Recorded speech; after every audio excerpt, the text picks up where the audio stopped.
Saya persilahkan Pak, sedikit saja. Tambahkan tadi. Itu Instruksi pimpinan, Saudara Ketua. Sebelum Pak Ivan, kalau bisa yang dibaca Pak Mahfud tadi kita difotokopi supaya kita bisa pelajari nih Pak. Dua-duanya Pak, termasuk surat-surat itu. Oke. Ya, terima kasih pimpinan. Silakan Pak Ivan. Baik, pimpinan, terima kasih banyak. Assalamualaikum warahmatullahi wabarakatuh. Pimpinan dan seluruh anggota Komisi 3 DPR RI yang kami hormati, Bapak Ketua Komnas dan seluruh anggota, teman-teman semua. Jadi ada dua hal yang kiranya saya harus sambung dari apa yang sudah disampaikan oleh Bapak Ketua Komnas PPT-PPU tadi. Pertama terkait dengan kasus yang 198 triliun. Jadi 189 triliun, mohon maaf. Jadi kasus yang 189 triliun itu sebenarnya adalah kasus kedua atas nama subjek terlapor. Itu kita berikan sekitar tahun 2020, 2019, 2020 kita proses.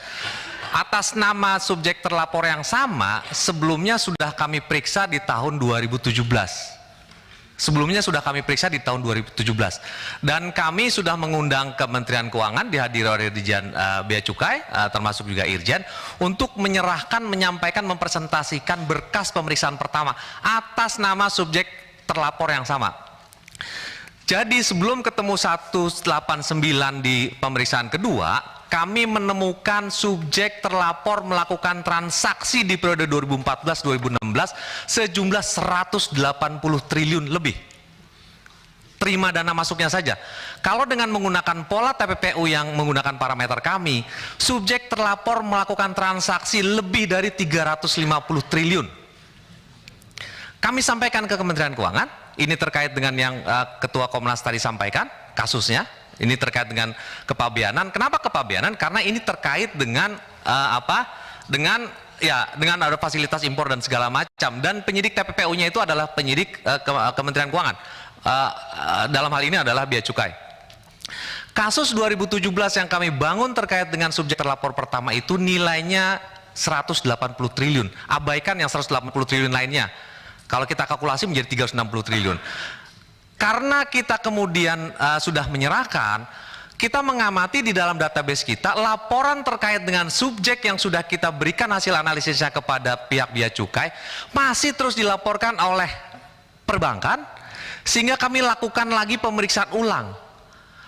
Tadi pemeriksaan dengan data 2014-2016, sekarang kami lakukan pemeriksaan ulang dengan data 2017 sampai 2019. Di pemeriksaan yang kedua inilah 2017 sampai 2019 ketemu angka 189 triliun. Yang berbeda dengan angka yang 180 tadi. Sehingga kalau mau digabung pemeriksaan atas nama subjek terlapor dari 2014 sampai 2020, angkanya 180 plus 189. Kenapa kami lakukan pemeriksaan ulang? Karena subjek terlapor tadi kemudian melakukan pola transaksi dengan merubah entitas. Tadinya dia aktif di satu daerah, dia pindah ke tempat lain. Tadinya dia menggunakan nama tertentu, dia menggunakan nama lain. Sehingga kami kemudian berasumsi, dan asumsi itu kemudian sesuai dengan faktanya, yang bersangkutan kemudian paham bahwa sudah terjadi pemeriksaan dilakukan oleh PPATK, sehingga kemudian mengganti entitas entitas subjeknya. Itu. Jadi yang sebenarnya yang terjadi adalah itu. Nah, memang kita tidak sebutkan di dalam pemeriksaan hasil pemeriksaan ini karena memang pada saat kami seperti yang Pak Ketua tadi sampaikan, Irjen pada saat kemarin saya ketemu sesuai dengan tanggal 14 kemarin itu mengatakan bahwa hasil pemeriksaan pertama memang tidak ada berkasnya, tidak ada jejaknya di Kementerian Keuangan. Sehingga kita kemudian membahas yang 189 tadi. Tapi sebenarnya 189 itu ada tahapan kedua dari kasus yang sama. Itu yang pertama. Yang kedua, izinkan saya atas perkenan Ketua Komnas ini tidak mau mengkantor pendapat siapapun juga, dengan rasa hormat, dengan rasa kerendahan hati, hanya ingin mengungkapkan fakta sebenarnya terkait dengan klaster yang tadi. Jadi kenapa di klaster pertama, kalau di tabel tadi kami menyampaikan tadi kan klaster pertama itu adalah transaksi keuangan yang mencurigakan terkait dengan oknum. Tapi di dalam daftar di dalam daftar listnya secara lengkap kami juga dalam listnya itu di dalam nama-nama di dalam suratnya itu selain oknum kami sampaikan juga banyak perusahaan. Jadi misalnya dalam satu surat itu ada oknumnya 1, tapi perusahaannya ada 5, ada 7 dan 8 segala macam. Nah ini yang kemudian pada saat rapat kemarin oleh Kementerian Keuangan dikeluarkan. Sehingga angka 35 triliun yang diketemukan oleh PPATK setelah dikeluarkan entitas perusahaan menjadi 22 triliun. Lalu lalu dikeluarkan lagi entitas perusahaan yang tidak ada Kementerian Keuangannya, lalu dikeluarkan lagi dari entitas perusahaan yang ada Kementerian Keuangannya menjadi 3,3 triliun. Lalu kemudian ramai bahwa PPATK salah dan segala macam. Alasan kenapa PPATK memberikan data oknum plus nama perusahaannya, karena kami menemukan perusahaan-perusahaan itu adalah perusahaan-perusahaan cangkang yang dimiliki oleh oknum, sehingga ini nggak bisa dikeluarkan. Sehingga data perusahaan tadi tidak bisa dikeluarkan, dipisahkan dari oknumnya tadi.